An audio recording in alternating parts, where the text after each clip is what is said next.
10 വർഷത്തെ കാത്തിരിപ്പിന് ശേഷം 100% വിജയ പ്രതീക്ഷയുമായാണ് ഇത്തവണ കോൺഗ്രസ് ഇലക്ഷനെ നേരിടുന്നത്. നിയമസഭാ തെരഞ്ഞെടുപ്പിൽ UDF പരാജയപ്പെട്ടാൽ വനവാസത്തിന് പോകുമെന്ന് പറഞ്ഞത് വെറുതെ അല്ലെന്ന് VD സതീശൻ ആവർത്തിച്ച് പറയുകയും ചെയ്യുന്നുണ്ട്. UDFനെ അധികാരത്തിലെത്തിക്കാൻ സാധിച്ചില്ലെങ്കിൽ താൻ രാഷ്ട്രീയ വനവാസത്തിന് പോകുമെന്നും പിന്നെ തന്നെ കാണില്ല എന്നുമാണ് സതീശൻ പറഞ്ഞിരുന്നത്. വരുന്ന തെരഞ്ഞെടുപ്പിൽ UDF 98 സീറ്റുകൾ നേടി അധികാരത്തിലെത്തിയാൽ താൻ SNDP യോഗം ജനറൽ സെക്രട്ടറി പദം രാജിവെക്കാൻ തയ്യാറാണെന്ന് വെള്ളാപ്പള്ളി നടേശനും പ്രഖ്യാപിച്ചിരുന്നു. മറിച്ചായാൽ സതീശൻ പദവികൾ രാജിവെച്ച് രാഷ്ട്രീയ വനവാസത്തിന് പോകണം. ഈ വെല്ലുവിളി ഏറ്റെടുക്കാൻ തയ്യാറാണോ എന്നും വെള്ളാപ്പള്ളി ചോദിച്ചിരുന്നു. 98 സീറ്റ് എന്നാണ് വെള്ളാപ്പള്ളി പറഞ്ഞതെന്ന് സതീശൻ ചൂണ്ടിക്കാട്ടി. 97 വരെ ഞങ്ങൾക്ക് കിട്ടുമെന്ന കാര്യത്തിൽ അദ്ദേഹത്തിന് സംശയമില്ല. കഠിനാധ്വാനം ചെയ്ത് അത് 100-ന് മുകളിൽ എത്തിക്കാൻ ഞങ്ങൾക്ക് കഴിയുമെന്നും സതീശൻ പറഞ്ഞിരുന്നു. തെരഞ്ഞെടുപ്പ് ഫലം എന്തായാലും തന്റെ നിലപാടിൽ നിന്നും പിന്മാറില്ല എന്നാണ് സതീശൻ നൽകുന്ന സന്ദേശം. എന്നാൽ വനവാസത്തിലേക്ക് സതീശനെ നയിച്ചേക്കാവുന്ന പലതും കേരള രാഷ്ട്രീയത്തിൽ ഇപ്പോൾ സംഭവിക്കുകയും ചെയ്യുന്നുണ്ട്. ഇപ്പോൾ KPCC പ്രസിഡന്റും പേരാവൂരിലെ UDF സ്ഥാനാർത്ഥിയുമായ സണ്ണി ജോസഫിന്റെ സഹോദരൻ BJPയിൽ ചേർന്നിട്ടുണ്ട്. പുതിയ തെരുവിൽ നടന്ന ചടങ്ങിലാണ് ഷാജി വി ജോസഫ് BJPയിൽ ചേർന്നത്.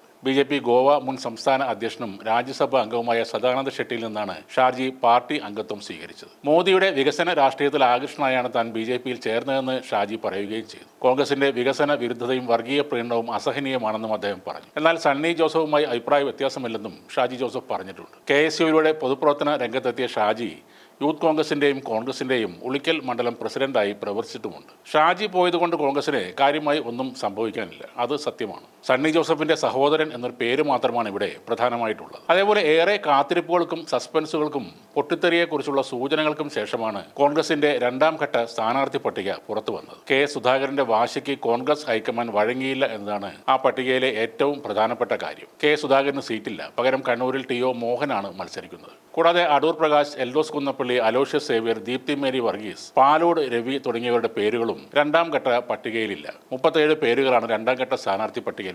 കൊച്ചിയിൽ മുഹമ്മദ് ഷിയാസിനെയാണ് സ്ഥാനാർത്ഥിയാക്കിയത്. പോസ്റ്ററൊക്കെ നേരത്തെ അടിച്ചുവെച്ച ദീപ്തി മേരി വർഗീസിനെ കൊച്ചിയിൽ ഇത്തവണയും അവസരം കിട്ടിയില്ല.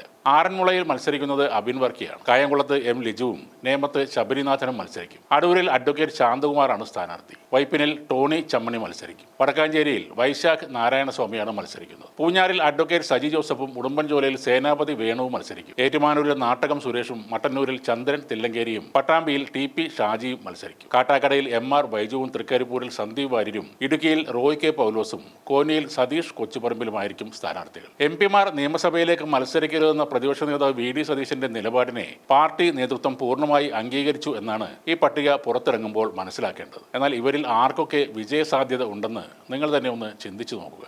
അതിനിടെ KSU സംസ്ഥാന പ്രസിഡന്റ് സ്ഥാനം രാജിവെച്ചുവെന്ന വാർത്തകൾ നിഷേധിക്കുകയാണ് അലോഷ്യസ് സേവ്യർ. നിയമസഭാ തെരഞ്ഞെടുപ്പിൽ സീറ്റ് നിഷേധിക്കപ്പെട്ടതോടെയാണ് അലോഷ്യസ് സേവ്യർ സംഘടനയുടെ ദേശീയ അധ്യക്ഷന് രാജിക്കത്ത് നൽകിയത്. KC വേണുഗോപാൽ ഇടപെട്ട് സീറ്റ് ഉറപ്പു നൽകിയതിന് പിന്നാലെയാണ് രാജി നീക്കത്തിൽ നിന്നും അലോഷ്യസ് പിന്മാറിയത്. KSUവിന് അർഹിക്കുന്ന പ്രാധാന്യം സ്ഥാനാർത്ഥി പട്ടികയിൽ ലഭിക്കാത്ത സാഹചര്യത്തിൽ രാജിവെക്കുന്നു എന്ന് വ്യക്തമാക്കുന്ന അലോഷ്യസ് സേവ്യറിന്റെ കത്ത് പുറത്തു വന്നിരുന്നു. ഈ ഘട്ടത്തിൽ അലോഷ്യസ് പാർട്ടി വിടുന്നത് വൻ തിരിച്ചടിയാകുമെന്നുള്ള വിലയിരുത്തലിന്റെ പശ്ചാത്തലത്തിലാണ് KC വേണുഗോപാൽ ഇടപെട്ട് സീറ്റ് ഉറപ്പു നൽകിയത് എന്നാണ് റിപ്പോർട്ടുകൾ. പെരുമ്പാവൂരിൽ എൽദോസ് കുന്നപ്പള്ളിക്കും സീറ്റില്ല.